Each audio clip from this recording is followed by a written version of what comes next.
दरमियान एक कंप्रीहेंसिव नोयत का डिफेंस पैक्ट हुआ है जिसमें सऊदी पाकिस्तान के न्यूक्लियर अम्ब्रेला के नीचे आ गया।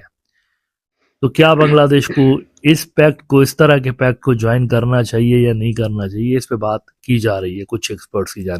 अस्सलाम वालेकुम जी, welcome back to my channel. Hope आप सब बिल्कुल ठीक ठाक होंगे। मेरा नाम सुमैन है, आप देख रहे हैं सुमैन रिएक्शन फ्रॉम द यहाँ पे जी पाकिस्तान और सऊदी अरब की जो डिफेंस डील है उसमें अब बांग्लादेश की भी एंट्री हो गई है।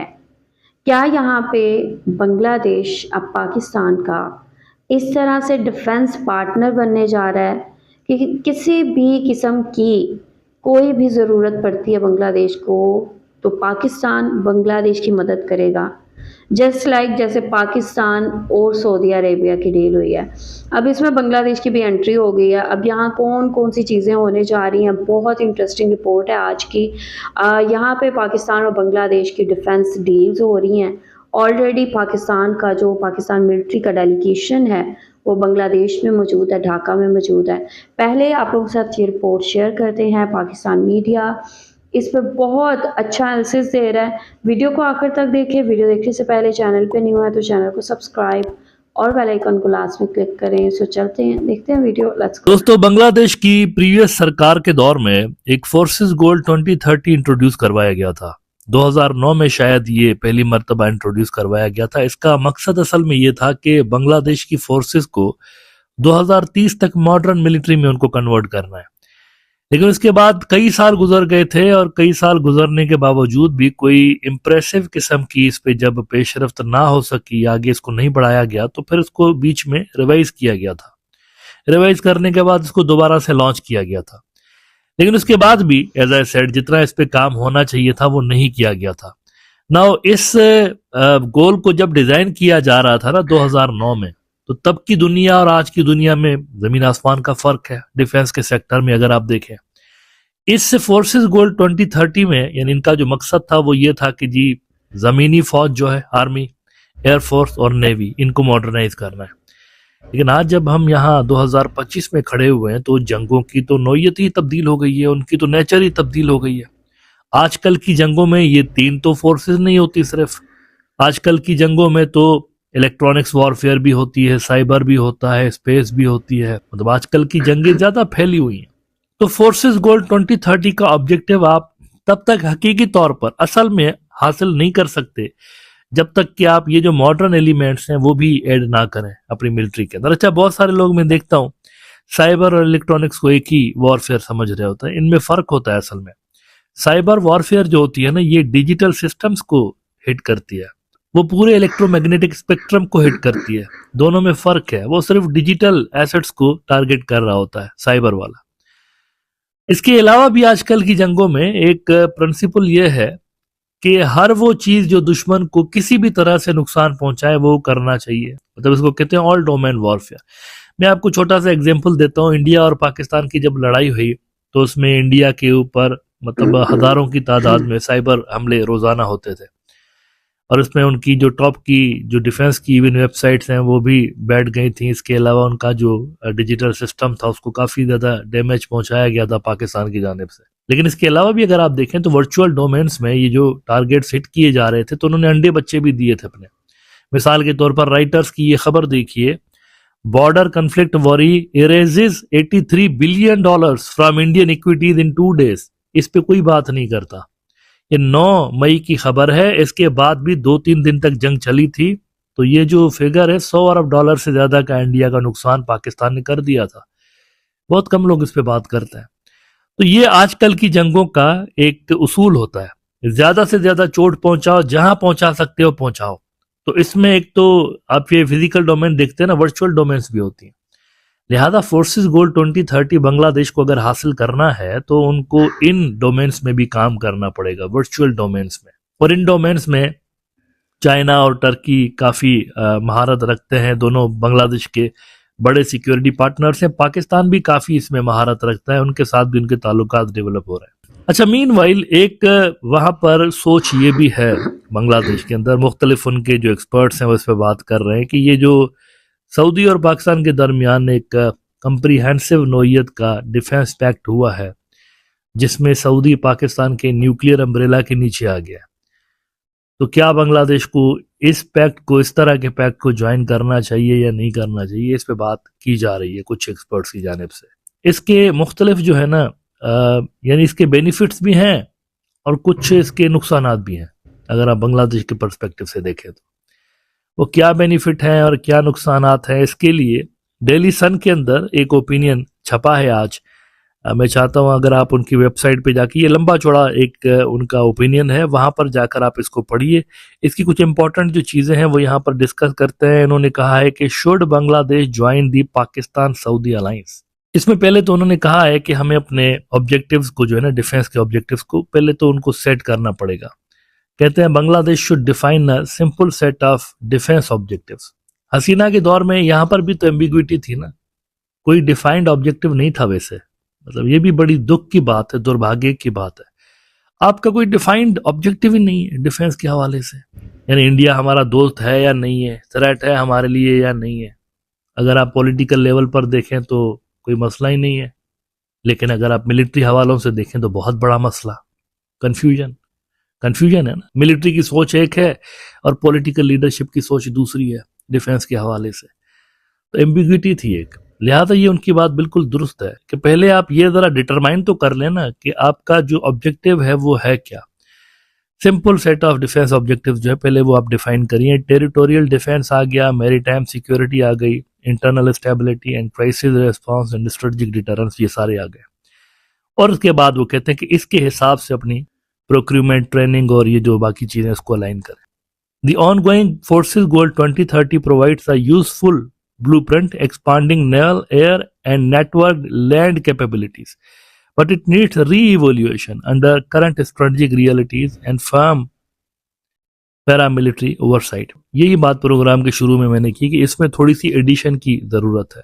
अच्छा, मैंने तो इसमें साइबर और इलेक्ट्रॉनिक्स और ये तमाम चीज़ें यहाँ पर मैंने मेंशन की, और स्पेस भी है बाय द वे। स्पेस भी बहुत ही इंपॉर्टेंट डोमेन है आजकल की जंगों के लिए। यानी मिसाल के तौर पर सैटेलाइट्स हैं, और इसके अलावा आजकल तो बल्कि स्पेस वेपन्स भी आ गए।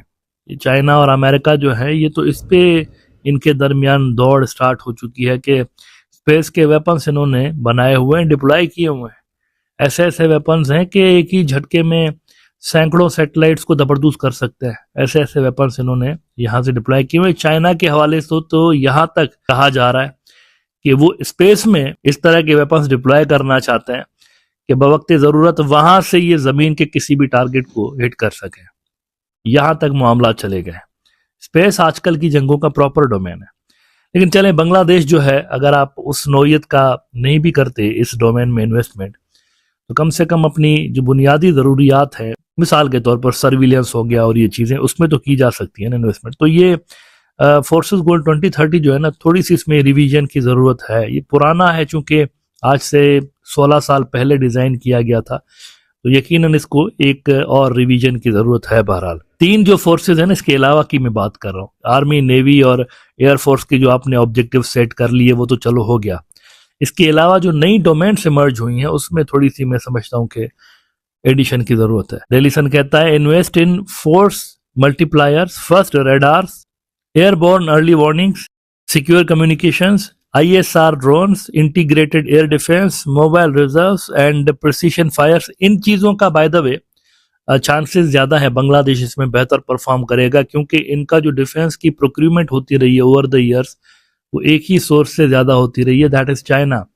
तो जब आपका सोर्स एक होता है ना, तो इंटीग्रेशन में आसानी होती है। इंडिया इंटीग्रेशन नहीं कर पाता है अपने सिस्टम्स की, क्योंकि उनके पास भानमती का कुंभा है। उनका एयर डिफेंस सिस्टम रशिया का होता है, तो जहाज इनका जो होता है वो फ्रांस का होता है, तो ये कर नहीं पाते इंटीग्रेशन इस तरह से। लेकिन बांग्लादेश के पास चांसेस इस तरह से ज़्यादा हैं, क्योंकि वहाँ पर आपको एक जैसे सिस्टम ज़्यादा नज़र आते हैं जो कि उन्होंने डिप्लॉय कर रखे हैं, या वो नए जो सिस्टम खरीद रहे हैं, तो इंटीग्रेशन करना उनके लिए ज़्यादा आसान रहेगा। कहते हैं दीज रेज डिटरेंस पर dollar and improve resilience in contested border and maritime zone. बड़ा ज़बरदस्त ये आर्टिकल इन्होंने लिखा हुआ है। अगेन मैं रिकमेंड करूंगा आपको जाकर पढ़िएगा, इसमें आपको काफ़ी कुछ सीखने को मिलेगा। लेकिन ये जो उन्होंने बात की है बड़ी ही इंपॉर्टेंट, सऊदी और पाकिस्तान के डिफेंस डील के हवाले से कि इसमें बांग्लादेश को जाना चाहिए या नहीं जाना चाहिए, इस पे वो कहते हैं कि recent developments show Pakistan and Saudi Arabia moving towards a closer security compact that includes mutual defense language. That pact has regional implications. It signals Riyadh's desire for extended deterrence and Islamabad's search for strategic patrons and resources. This has opened up a door for Bangladesh to joining such a bloc. Some potential benefits include energy and economic support. जाहिर सी बात है, Saudi के पास पैसा है बहुत ज़्यादा, Saudi के पास oil है, सऊदी के पास डिप्लोमेटिक पावर भी है। ये यहाँ पर नहीं लिखा हुआ, लेकिन ये भी चीज़ एक नोट करने वाली है। अगर आपके इस नौयत का कंप्रीहेंसिव डिफेंस आपका एग्रीमेंट बनता है तो डिप्लोमेटिक सपोर्ट भी बढ़ जाती है फिर एज अ रिजल्ट। कहते हैं Saudi ties can bring investment, energy security and economic cushions, additional security guarantees, formalised deterrence language can create political cover and a promise of rapid support in major crises. And military cooperation, training, equipment, financing and joint logistics can speed capability development. ये तमाम चीजें अपनी जगह पर, ये benefits हैं, लेकिन कुछ इसके लॉसेस भी हैं, इसके कुछ नुकसानात भी उन्होंने बयान किए हुए हैं कि वो नुकसानात अगर आप देखें तो फिर सेकंड थॉट आ जाता है कि क्या बांग्लादेश को ये चीज़ करनी चाहिए या नहीं करनी चाहिए। पाकिस्तान और सऊदी के दरमियान ये जो मुआहिदा हुआ है ये पहले से मौजूद था, ये बात यहाँ पर जानना आपके लिए ज़रूरी है। ये पहले से था, अनरिटन था, अनरिटन मतलब वो मेंशन नहीं किया गया था, कहीं पे लिखा हुआ नहीं था फॉर्मली, लेकिन ये था एक मुआहिदा दोनों के दरमियान कि कभी भी किसी भी तरह की मिलिट्री थ्रेट अगर किंगडम को हुआ तो पाकिस्तान अपने तमाम तर मिलिट्री वसाइल को इस्तेमाल करते हुए उनकी हेल्प को आएगा। तमाम तर में सब कुछ आ जाता है, मतलब आप समझ सकते हैं कि सब कुछ से क्या मुराद है।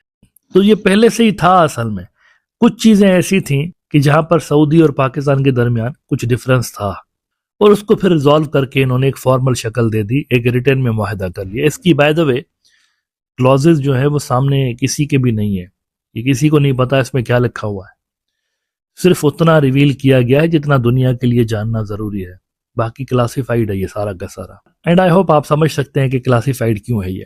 अच्छा, बांग्लादेश के हवाले से अगर हम देखें कि कौन से इसके डीमेरिट्स हैं अगर वो इसका हिस्सा बनना चाहते हैं, तो कहते हैं however the downside and strategic costs are heavy. Formal alignment with Pakistan Saudi bloc would almost certainly be perceived in New Delhi as a provocative move, risking sharp deterioration with India and possible strategic countermeasures. वही जो बांग्लादेश के साथ एक शुरू से लेकर एक bad luck कहिए या जो भी है वो अटैच है ना शुरू से लेके कि इंडिया क्या सोचेगा, यहाँ पर ये फैक्टर है। बहरहाल इंडिया क्या सोचेगा, वैसे इंडिया को सोचना नहीं चाहिए इस पे, लेकिन इंडिया सोचेगा फिर भी कि नहीं ये ऐसा कैसे, जब ऐसा कैसे भाई, हमारी नॉर्थ ईस्ट की सिक्योरिटी, हमारा सिलीगुड़ी कॉरिडोर, वही रोना धोना। तो ये फैक्टर है, बहरहाल आपको अच्छा लगे या बुरा लगे लेकिन ये फैक्टर तो है।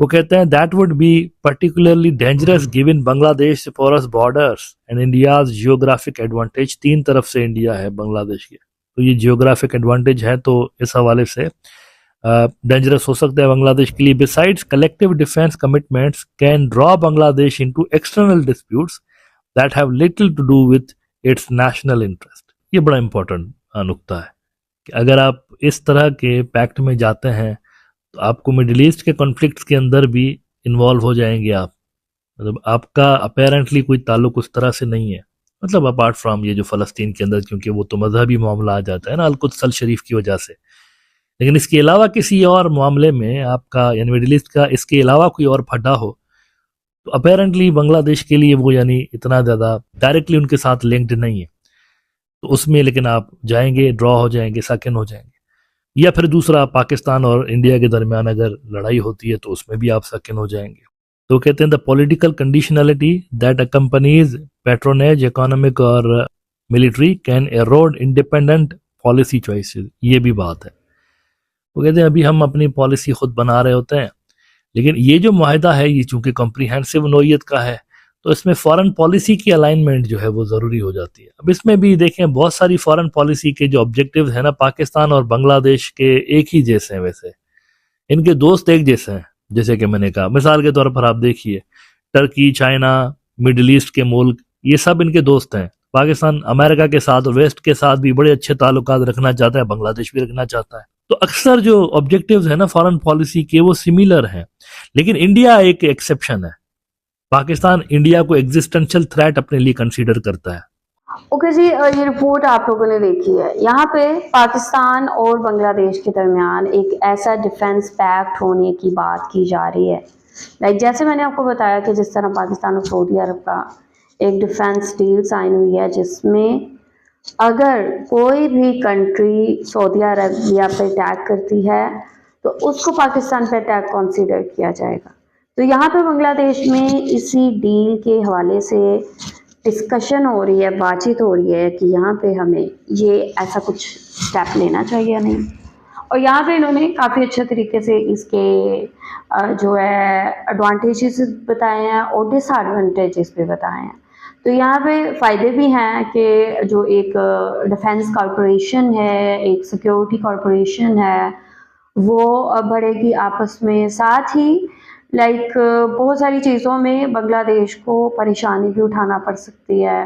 लाइक इन्होंने फ़लस्तीन की बात की कि फ़लस्तीन के मामले में जो है बांग्लादेश को परेशानी उठानी पड़ सकती है। कोई भी इशू हो सकता है कि जिसमें लाइक बांग्लादेश को पाकिस्तान उस तरह सपोर्ट ना कर सके या बांग्लादेश के हक में बेहतर ना हो पाकिस्तान की सपोर्ट, ठीक है। तो यहाँ पे ज़ाहिर सी बात है, एक कहते हैं कुछ पाने के लिए कुछ खोना पड़ता है, ठीक है। तो यहाँ पे ये डेलीगेशन पाकिस्तान का बांग्लादेश में भी राइट नाउ मौजूद है और इंडिया में हर तरफ तहलका मचा हुआ है कि आखिर ये हो क्या रहा है, बांग्लादेश कर क्या रहा है। और बांग्लादेश इसको हमेशा हमने अपने जूते की नोक पे रखने की कोशिश की और इसके डिफेंस की जो ताकत है उसको बढ़ने नहीं दिया। तो वो अब किस तरह तेज़ी से आगे बढ़ रहा है, तो इंडिया को काफ़ी बड़ा जो एक मसला है वो बना हुआ है। आप लोग क्या कहेंगे, आप लोगों का इस हवाले से क्या एनालिसिस है, आप लोगों की जो भी ओपिनियन है लाजमी बताएं कमेंट सेक्शन में कि लाइक बांग्लादेश को इस तरह का कोई डिफेंस पैक्ट साइन करना चाहिए पाकिस्तान के साथ या नहीं। लाजमी अपनी राय का इजहार करें कमेंट सेक्शन में, वीडियो को लाइक और एक दफ़ा शेयर लाजमी करें। अपना ख्याल रखें, अपने चैनल का भी। I will see you till then, take care.